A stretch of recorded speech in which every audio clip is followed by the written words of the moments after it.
Yeah, you already know what it is. Your boy Banz alongside Wendell B Jordan, and yes, he is Damn, you keep fucking this shit keep up. messing it up. He's Michael B Jordan's cousin. You cap. No, that's Yeah. That's lit as fuck. and we got Cristina, Hey, and Chris. we got a special guest in the house. Got Troyman. Just a guess. Thank you. What's going on, man? Specialist. I appreciate it. Come How you through with the feeling? energy. First time in Rhode Island? Yeah, I love the hospitality here. Y'all can cook your ass off. That's it. You can get past the cold, it's a great place to live. So you're originally from Oakland. Yeah, I was born in San Francisco, raised in Oakland. Okay, so how was it moving to Atlanta? It was a culture shift, but not anything too drastic. I have family in the South at all times. Mhm. A lot of my family is from Alabama, like my grandmother's from Alabama, my mom, my great aunt. So a lot of us either went to California or stayed in the South. So when we were in California, like my grandmother and my aunt, they never left the South. We just came right on back. The difference wasn't really just wasn't no sidewalks, and just the humidity was crazy, you know. Other than that, though, man, the people were great. It felt good seeing so many black people. I feel like in Atlanta, that's one thing I felt like it kind of kept me there for a really long time. Was just being able to walk out of your house and see, you know, 3 out of 5 of us is black. It's pretty lit, you know. As close as we get to Africa, I thought that's pretty cool. Facts. Well, where did your love for music come from? Where does that stem? Definitely Tupac. My dad, when I was in my mom's stomach, he had like these oversized headphones. He used to just play a lot of music. Of course, that was a lot of early '90s music and stuff. So it's a bunch of like Teddy Riley, just all of that kind of stuff. So I've developed the rhythm at a very, very young age. I didn't really start to see it until like 5 or 6. I was rapping a lot of Tupac lyrics before I can even speak complete sentences. So my stepfather was a hip hop artist too as well. So when he would go to studio sessions at like 6 or 7, I would follow him and see the writing process of how they would come across with music. And I kind of knew then, I was like, yeah, this shit's tight. I want to do this, you know, like I definitely want to do this. So, and then when I was old enough to truly start expressing myself, What age? 13. Yeah, 13, 14, yeah. So I've definitely been doing it seriously for about 14 years now. Your energy is like not Tupac at all. I feel like the energy in your music is very high. Even on the show, like your personality. Even here today, I was like, yo, this guy's got a lot of personality. Yeah. I feel like a lot of the times too, like within the show did a good job of like, you know, expressing like how silly I am, but it's only a fraction. Like, you know, once you spend more than 30 minutes with me anywhere, I'm like, I look around, I'm like, all right, I'm cool. Like, just come out the shell, you know, just be yourself, and you know, usually people are receptive to that. So I'm very, very thankful. How do you build your energy? Because it's a lot. You Yeah. know, I'm a laid back guy, so like, you know, when someone like you comes across, I'm like, wow, that's a lot of energy. Get it, bro. I'm gonna keep it real with my mom. When my mom passed, and I can definitely say I've inherited a lot of her. Just I've looked at how much she was a positive light in people's lives, and when she passed, I was like, well, I gotta kind of step into that. And she just always told me, you know, everybody's got, you know, triumphs and, you know, trials and shit that they go through, but ultimately, you know, you help people if you go out and smile and decide to not necessarily ignore the shit that you're going through, but figure out how to put your best foot forward. You can almost inspire people to do the exact same shit. So that's kind of what I'm on. You know, whether you happy or not, motherfucker, I'm enjoying myself, and with hopes that that'll help you enjoy yourself a little more. You know, so that's just And that reminds me of you said something on the show. You said that kindness is something you really put a lot of value on. How does that play into your career? How do you think kindness has taken you to where you are today? I feel like my kindness. That's a great question. I feel like my kindness has kind of helped amplify my grittiness and my cutthroat kind of aspect to my career. Where I'm kind, I feel like I've realized that just looking how kind I can be, a lot of motherfuckers will probably take advantage of that. Mhm. So how you make up for that is by being a complete fucking savage on record, to a point where there's your kindness isn't necessarily taken for weakness because there's a certain bottom line of respect that the people have for you as an artist. So I wear it as a chink in my arm. So on the show, you mentioned that you told your job leaving, and I ain't coming back.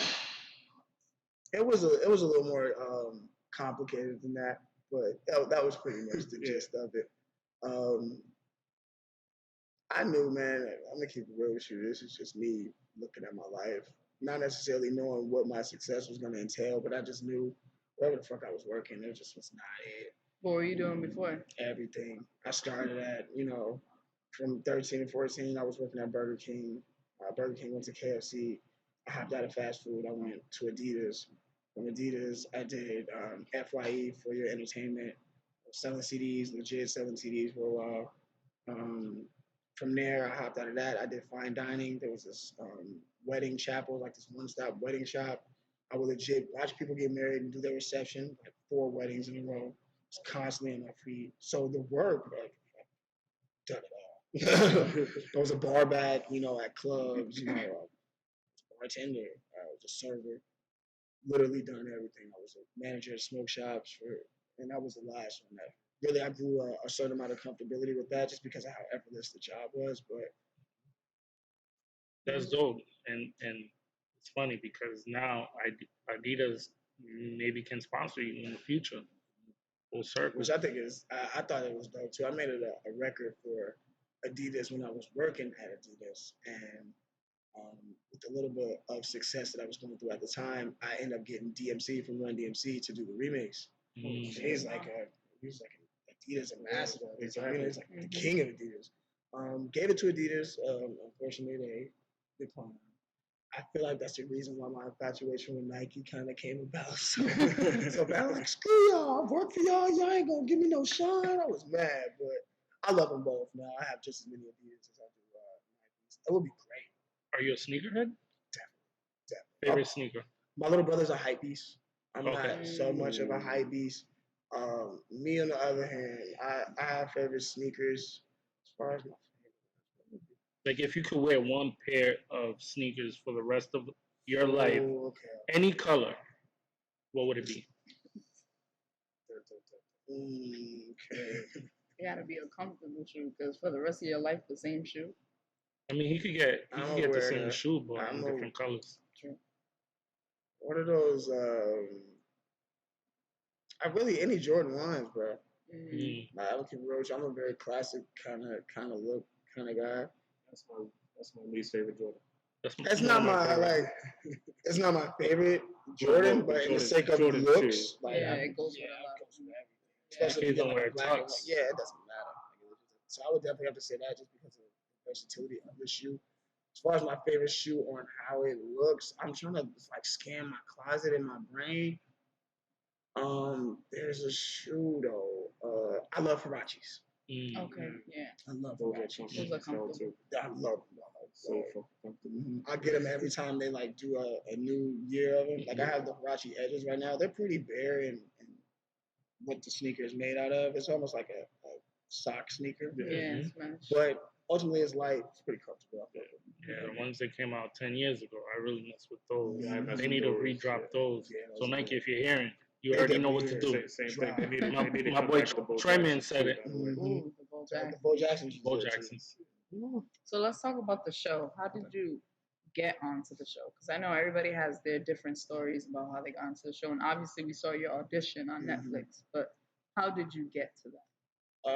Well, at this point, from what I've collected with the stories, I've worked with this group out of Atlanta called We Entertain for years on that.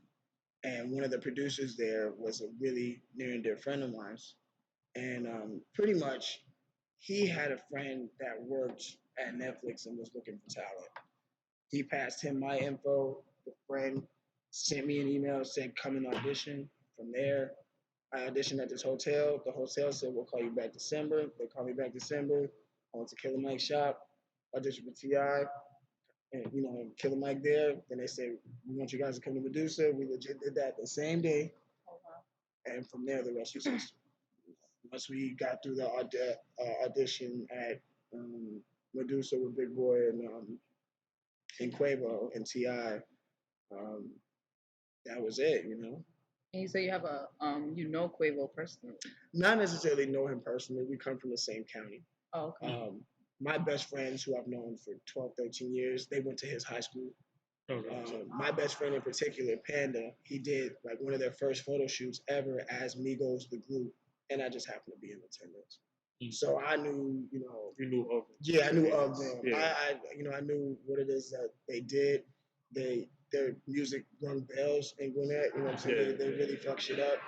But that was one of the few interactions. We do have a lot of mutual friends, so that makes the bridge between, me and the Migos. Plan on recording super with them? lit. Yeah, they reached me out. Let's go. What? That's a rhetorical question. Hell yeah. If they ask, man, not like my camp is not super close with no, we're pretty close with Offset. Offset used to dance with a lot of the people that I grew up with. And you talked about dancing before we started recording. Is that also something that you're good at, or do you just I'm gonna see a Troyman like baby version. Definitely, yeah. Like in the sake of the extent of where it go, I might even sweat a little more because I can't move a little more. So, but I feel like a lot of the times, like when I look at the people that I kind of want to take up with in artistry, I love Big Daddy Kane. I love MC Hammer and these motherfuckers as much as they can rap. And the music at that time was different. But just imagine, woo. Boom, boom, cat. Like just going like, you like, oh my God. Yeah, going nuts, And I feel like that's something that once the gangster realm of hip hop came in, it kind of made shit like that. Hip hop artists look uncool. Really, that shit's lit. Chris Brown do it. When he raps, he's in the same realm. It's just about being one of the best entertainers you possibly could be. Now that doesn't come with you closing the doors and shit. So back to the show real quick. The battle run with Jacob. How was that? In your mind, how did that feel? When Jacob stumbled. Battles are when Jacob stumbled. Which time? Before the battle? Because I knew I was riding off of that. Yeah. I kind of rode off of that. I feel like that kind of the sake of passion. I mean, when that one thing I like to talk about, because while people say, "Oh, Jacob should have won," like a quarter inch or a quarter mile, bro. Winning is winning. By an inch, you still win. Cut it. So, and ultimately, in battles, that's not the realm for people. The battles that we was doing were completely different, and I knew that that's what I needed to prepare for. So, when niggas battle, hold on. You not him, hold on. That's what the nature of battle rap is. We can't do that over this record. This record is 1 minute long. If you fuck up on the 35-second mark, you're going to have to figure it out. So I knew that more than it was just about being a battle, this is a battle song. So I have to write a diss record and perform it in front of your eyes. Slice you up. You might not get it all right now, but the shit was delivered. Like in the process of that, was there any obstacles like when, you had to write your diss in a certain amount of time? What was the obstacle for you? Like, was there any challenges? I didn't want to dig. I wanted to beat you. Skill. I don't want to talk about your mom or you own 2 cats or you sleeping in, where you sleep or, no shit like that. I want to, y'all seen what y'all just seen from him? Let's talk about that because that's all I know him about. And I'm going to show you exactly how our differences are just being artists alone. And went off of that. I'm not going to talk about what you got on. None of that shit like that. I'm going to show you, myself, everybody watching, that I'm better than you. How did it feel that Chance and Ti kept saying that you was the one that kept growing after each challenge that they put in front of you, that you kept meeting their challenges and stuff. I feel like I was very receptive in knowing that I didn't know everything. So hearing that from them definitely gave me notions that I was doing something right. I feel like I would have panicked if they just kept giving me the peg. Yeah, you're good. You're good.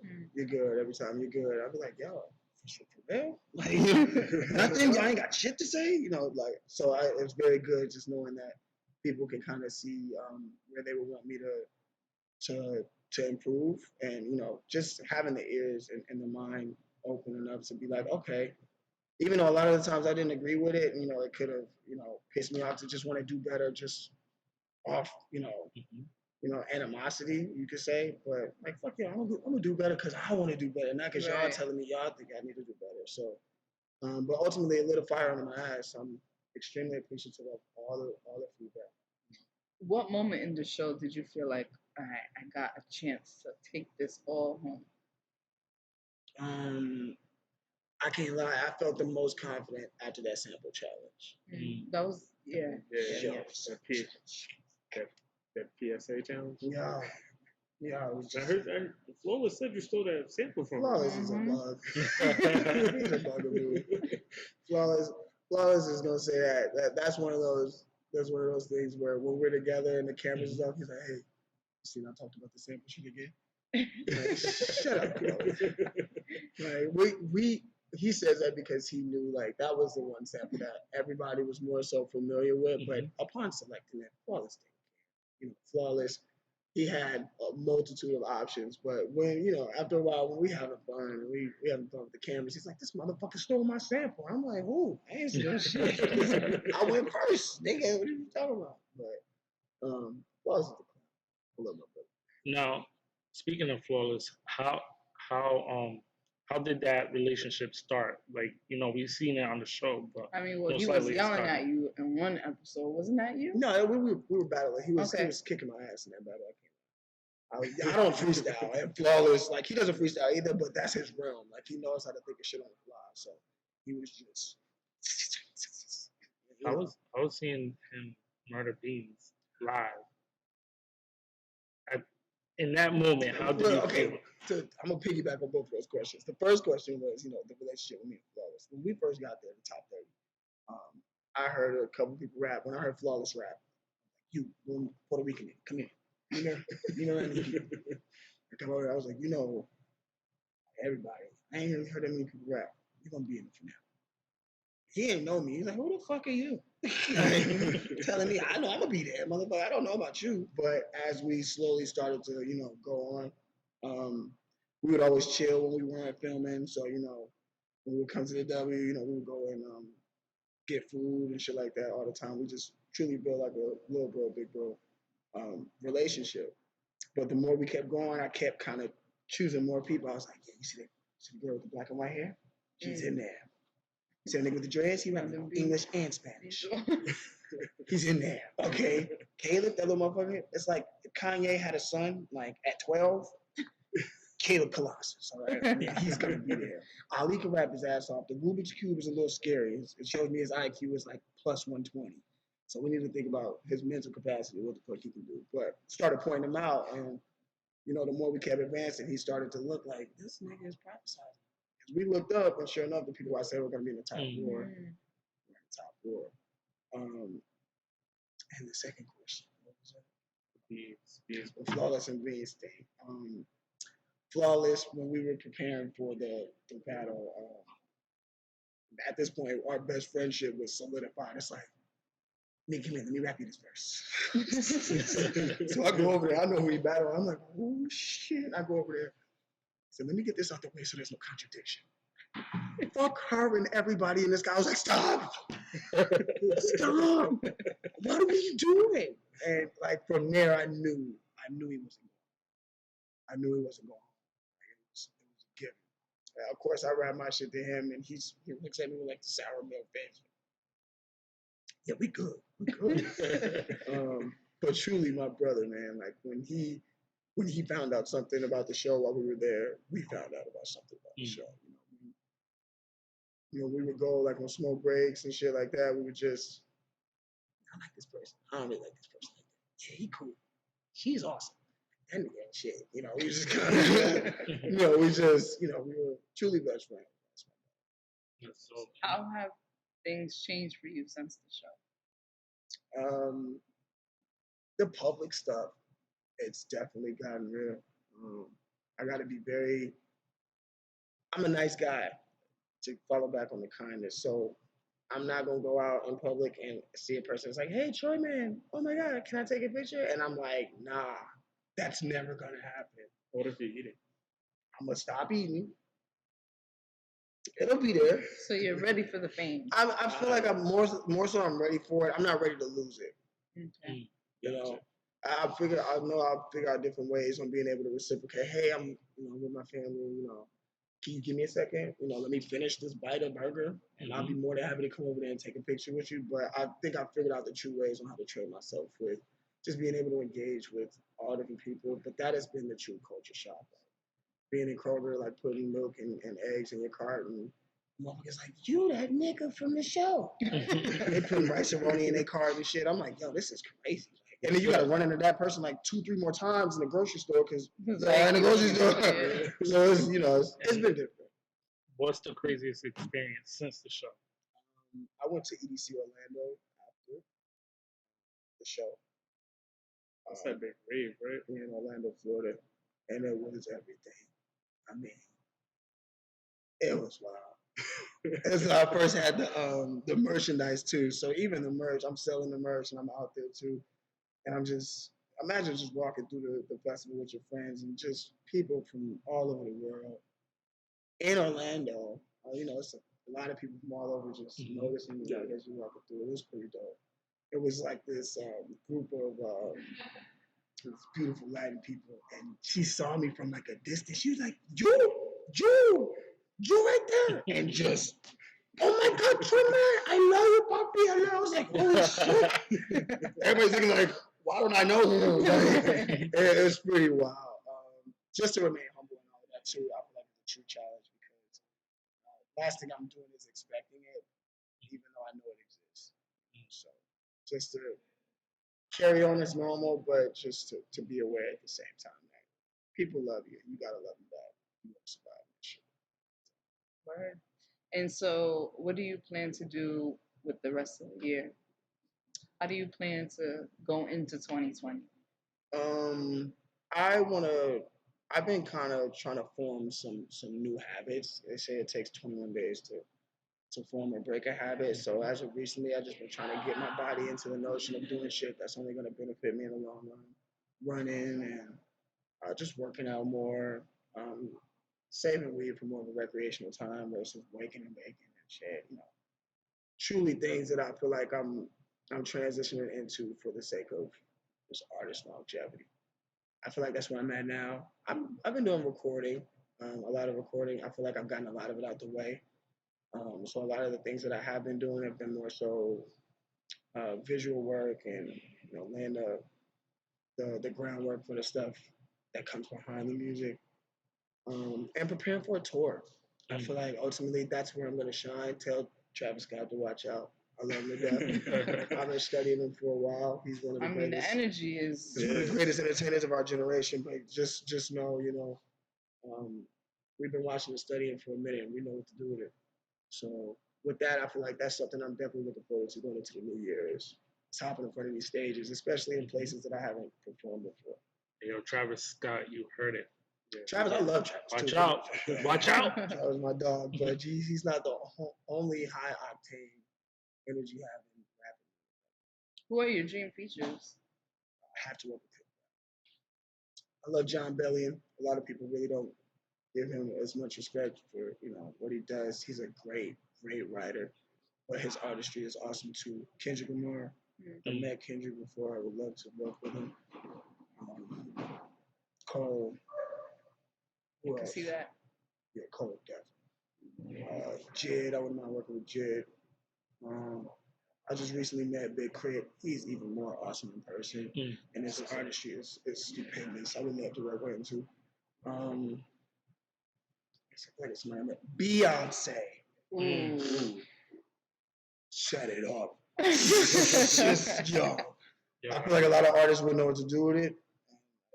Kendrick's Freedom record that he did with her I was like, yo, he's just, it's a lot on her and her artistry too, because she knows she's listened to that record like call Kendrick Lamar. Yeah, she knows exactly who's gonna sound good on this. Jay-Z could have did the part too, but she knows when to call up for other people. So hopefully, my artistry falls into her peripheral of what she fucks with. If so, they can let me know. Are you gonna be on the Cardi B album? I have not worked with Cardi B. She was hinting that she's working with somebody from the show or wants to. Go the air and say it is not this nigga here. Yeah. I would love to. Yeah. If she hit me up tomorrow, like, hey, Troyman, let's get in the studio. I'm like, yo, my nigga, where you at? I'm only 3 hours away right now. Yo, I'm on to wait. Don't worry about it. But that day has not come yet. Not pressure. Did you have any time with Cardi B? Like, yeah, I had a nice one-on-one with Cardi after the show. Once the finale ended, we took some pictures behind the spot, and she talked about what everybody talked about, my energy. Like you need to hone in on that and just get your social media in order. Go through your shit right now. Any bad shit you got that these motherfuckers come back and handle your art, delete that shit. Nothing bad. And so she gave us collectively a lot of pointers just on how to survive and to get a clean slate coming into this industry. So since I don't know if you had the glow up before the show, but let me just tell you, the glow up is real. You're over here shining, literally. You're shining. Keep it real with you. This is Status Jewelers. They love me. A lot of this stuff, I'm gonna keep it real. I feel like a lot of these companies, they see people that have huge potential, and they say, "Take it. You want another one?" It's like, hell yeah, I want another one. Shit, just because I rap, this is great. But ultimately, I'm getting to try different looks and trying to do out try different looks and stuff. So shout out to all of these companies that's been sending me that love, man. I appreciate it. Did you ever get in the studio with was it Takey that you did the? Takey is a busy hit producer. I have been in contact with my brother. I will show you that. And the project is definitely in works. As far as consistent communication, I'm talking to my brother, but it's just he's definitely busy. He's an iconic producer, so I've truly appreciated what he's given me to work with at this point. It's more than enough. I can assure you that. So at this point, for the Troyman Takey project, it's a go. It's coming. Yeah. I'm not gonna make people wait too long on it, but the way will be worth it. I will assure you that. So. Now, Blessings. Let's talk about Blessings, because you dropped out with Londynn B. What does Blessings mean to you? Blessings, I feel like I'll keep real with you. My manager told me to make that record.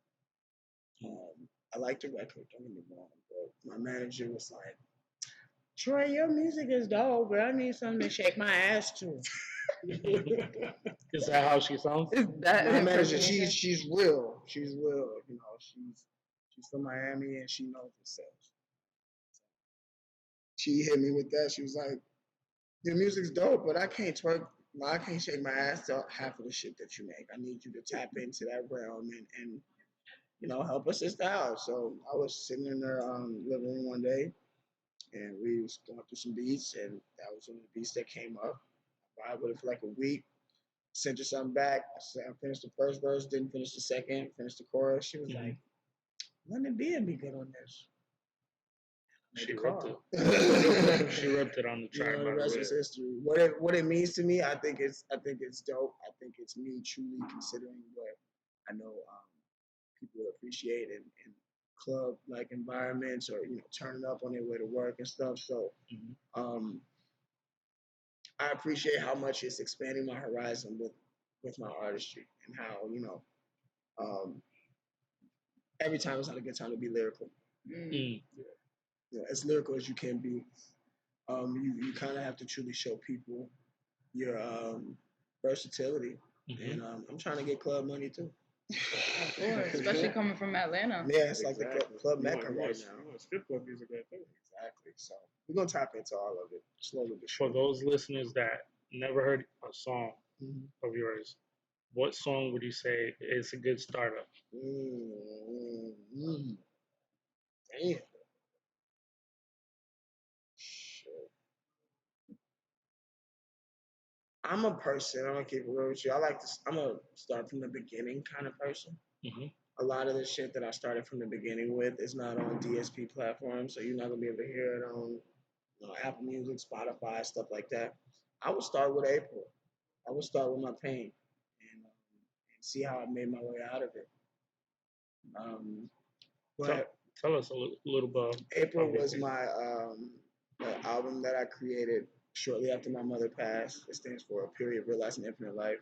And it was me climbing out of depression, ultimately. And talking about it was my whole step of the way. I feel like after that, I kind of got in the notion of, about last night was before that. There was an EP before that where I was truly in the notion of trying to show my versatility, making hit records or, records for women, records for the club. But April, I truly knew that I was the artist. I felt like for once I had a canvas in front of me and I was able to talk about what the fuck I wanted to talk about. Yeah. So if anybody can appreciate, music and projects in its entirety, I would say start at April. Since you spoke of depression, what is one tip you could give the listeners if they're suffering from depression? What is something Troyman can tell the public to do?